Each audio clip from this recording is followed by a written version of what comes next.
The first myth is the driving test quota, which goes something like this. Have you finished? Yeah, I think I got it in all right. Oh, very good. Turn the engine off. That was a jolly good drive you did there. The only trouble is on Wednesday I used up all my pass certificates. So, well, without a pass certificate, I can't pass you. You mean I've done this test for nothing? Oh, don't worry. Come back on Monday and do the test again.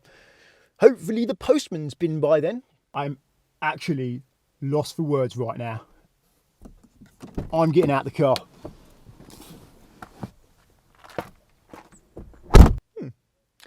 I wonder what's rattled his cage. However, I can assure you that this is not true.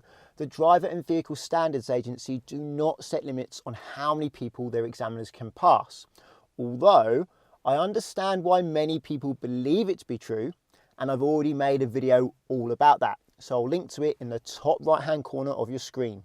Myth number 2, it's all about the steering. There's actually 3 parts of this myth. The first part is you must keep your hands at 10 to 2. Second part is you cannot cross your hands, and the third part is you cannot do what I'm doing now, which is steer the steering wheel without moving the car, also known as dry steering, when in actual fact you can do all 3 of those things and still pass. Here I have the UK National Driving Standards, which is what the examiners follow when they're doing the tests, and element 2.2.4, which is steer the vehicle safely, states you must be able to steer the vehicle safely and responsibly in all road and traffic conditions, hold and control the steering wheel to steer the vehicle accurately and safely, continue to steer the vehicle safely and responsibly while operating other controls. It doesn't say anything there about having your hands 10 to 2, or not crossing your arms, or not dry steering. However, it does repeat many times accurately, safely and responsibly. So as long as you steer accurately, safely and responsibly, you should be fine. So no weaving up and down the road. But also the Highway Code, Rule 160, does state where possible you should keep both hands on the wheel. So if you're steering like this or like this, then that's probably going to be a problem. However, if you were taught in 1981, things may have been different back then. I've been teaching people to drive since the beginning of 2009. Did I mention this video is in affiliation with Collingwood Insurance?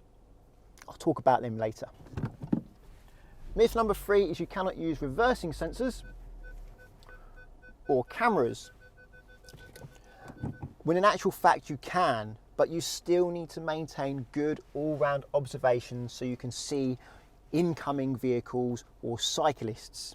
Reversing sensors and cameras are great at improving your accuracy, but they're no substitute for being aware of what's coming. Myth number 4, and that is stalling is a fail, when in actual fact it's not. It's causing danger that's a fail. So if you stall in an awkward place that causes danger, yes, you will probably fail because you've caused danger, not because you've stalled.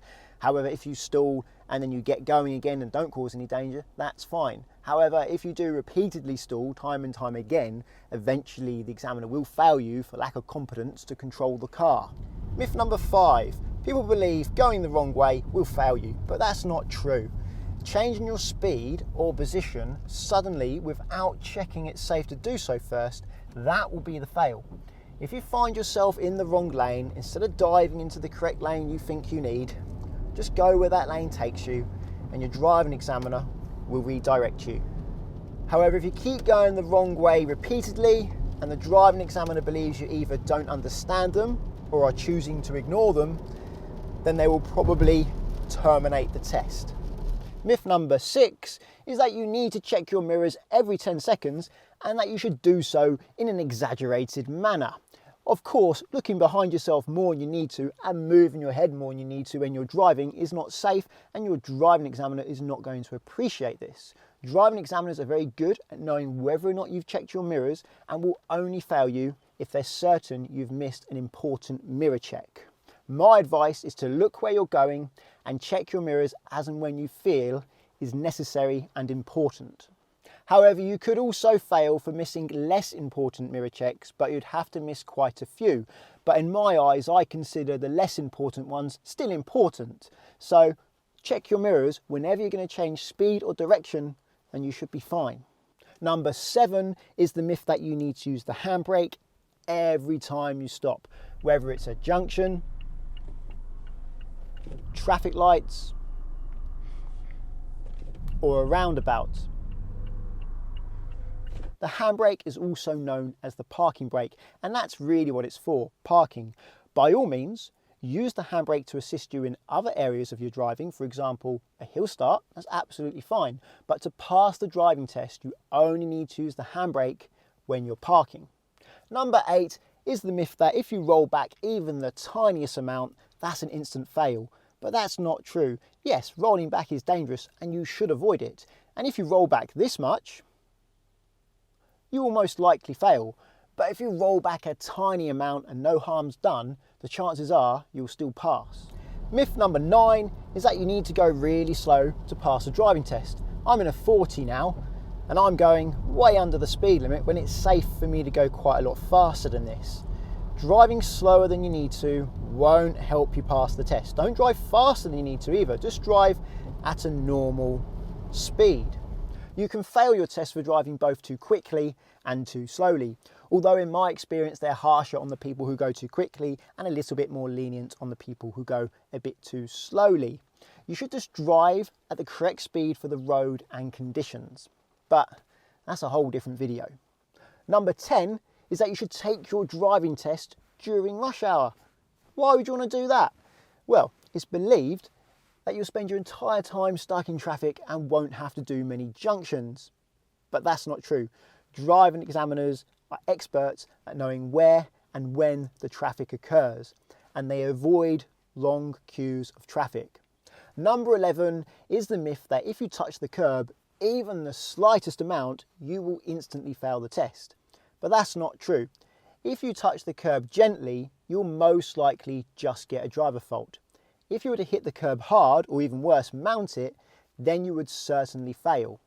How hard you have to hit the curb for it to become a fail though, well, that's down to the opinion of your driving examiner. Number 12 is the myth that you will fail for coasting. And that's true to a certain extent. Like now, for example, I'm going down a hill. If I was to put it into neutral and just let it coast down this hill now, well, I'm coasting at speed, so that is a fail. However, if you're coasting to allow yourself to go slow, that's fine. For example, here, I'm going to have to press the clutch down to allow myself to go slower than this, so I've got time to make the bend without hitting both those cars, and also time to look to see if anyone else is coming into this car park. And the same thing is true when I go behind this white van. If I push the clutch down, I can go slower, and that's going to enable me to accurately steer between the van and the curb. This lower speed is helping me a lot. Well, I hope you liked the video. If you did, please give it a thumbs up and check out Collingwood and Confused in the description. If you're learning to drive and want to insure yourself on somebody else's car for practice, Collingwood are great because you can do so without affecting their policy or their no claims bonus, and that takes away a big stress when it comes to learning to drive. Via the link right now, there's up to 30% off and a £20 Amazon gift card. Using that link does support this channel. If you want to insure your own car, I recommend checking out confused.com, because with confused.com you can fill out one quote form and get many quotes back from different insurers. And what's even better about confused.com is that once you fill out that quote form, you can just change the car. So you can change the car as many times as you like without filling out all the rest of the form. So you can compare how much it costs to insure different cars, which is really useful. Using the link does support this channel, so thank you very much. If you want my future videos, please subscribe, and until the next one, cheerio.